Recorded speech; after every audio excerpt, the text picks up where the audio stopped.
All right, so this right here is Proverbs chapter 6 and verse 13, where it says, He winketh with his eyes, he speaketh with his feet, he teacheth with his fingers.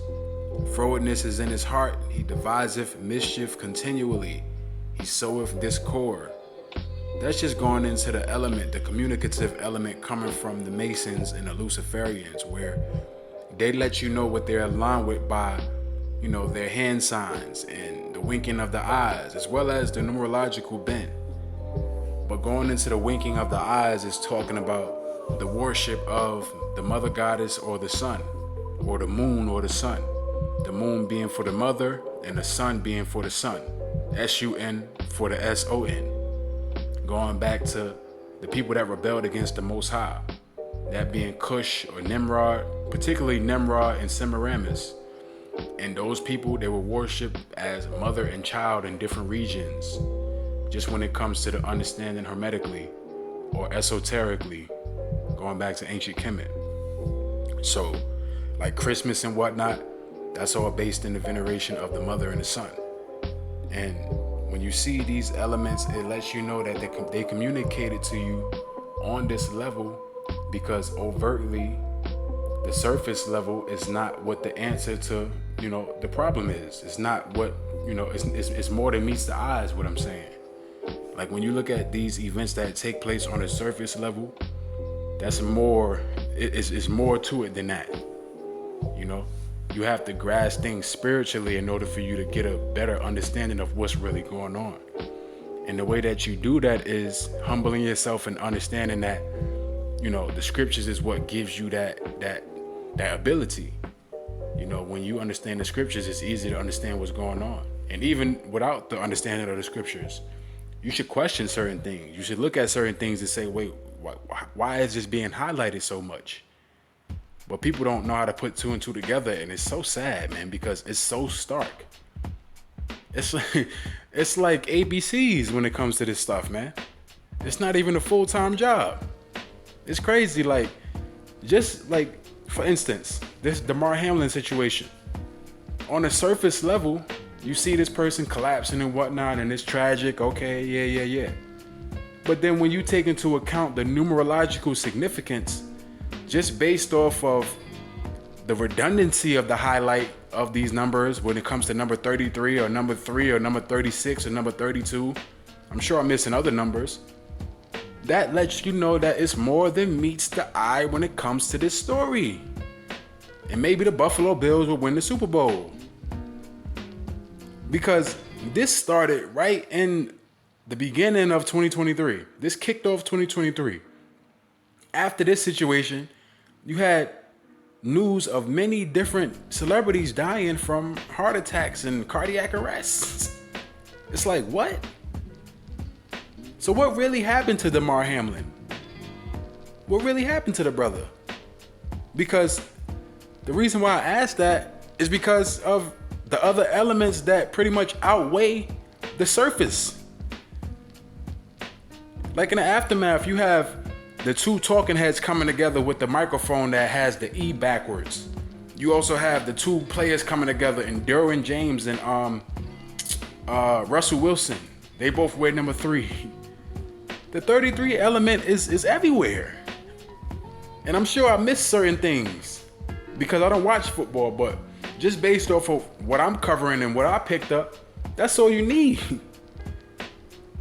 And the advent that this brother collapses at the time where the Buffalo Bills scored 3 points, he has number 3.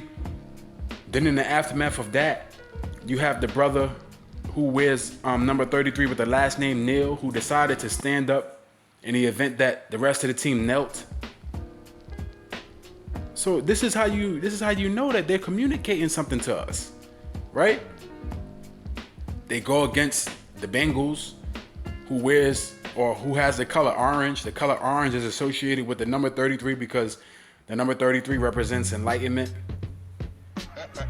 Orange is associated with the number 33. Even when you look it up on Gematria, the number 33 represents the color orange and vice versa because it represents the zenith, enlightenment, you, your own God. So you set the standard for propriety. You understand what it means to be elucidated, because you've been elucidated. So now you're a teacher. That's all this stuff is about, the Masonic principles. In these last days, the reason why all this stuff is going on is because, like I said, it's these last days. The sand is draining from the hourglass. The Most High is preparing his son to return to destruct the earth. So all this wickedness that's going on, all these different elements of what we see and how to, see beyond the surface of it, because they convey it to us on a deceptive, surreptitious level that's pretty much, to keep you docile, to keep you away from really understanding what's going on. As far as like the layman, the average sheep, I'm talking about those people, because those people want to be the ones that gainsay and say, hey, what's wrong with you? How could you say that? You conspiracy theorist. You're evil, you're a jerk. Because they so emotionally invested in what they see on TV, that being that they hooked on a fucking spell and not understanding that everything about this society is based in deception, and that was nothing more or less than a ritual. That's all that was. So the point of this video is just to go into the understanding of how they communicate certain things to us that's beyond the overt. It's about the surreptitious element. It's about the wicked, iniquitous element, the alignment, the allegiance, the esoteric Luciferian understanding. That's going to be something that's prevalent with every event. With every event that gets conveyed to us just based off of the upper levels, it's going to be based in Luciferianism, the Hegelian dialectic, so on and so forth.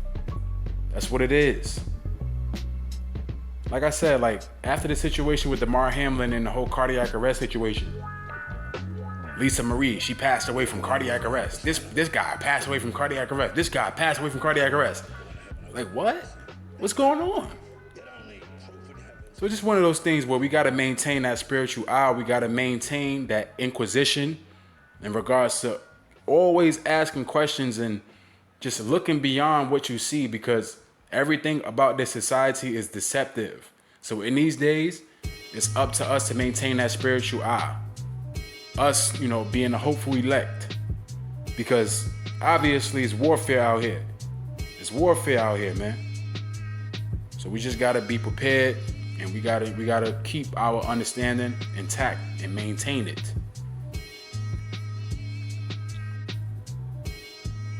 Now, I said I don't watch football, but I only watch football around the time of the playoffs. I stopped watching regular season football a few years ago.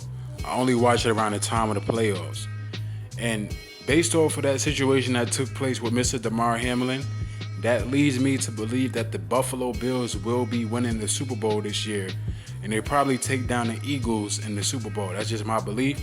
Either the Eagles or the 49ers.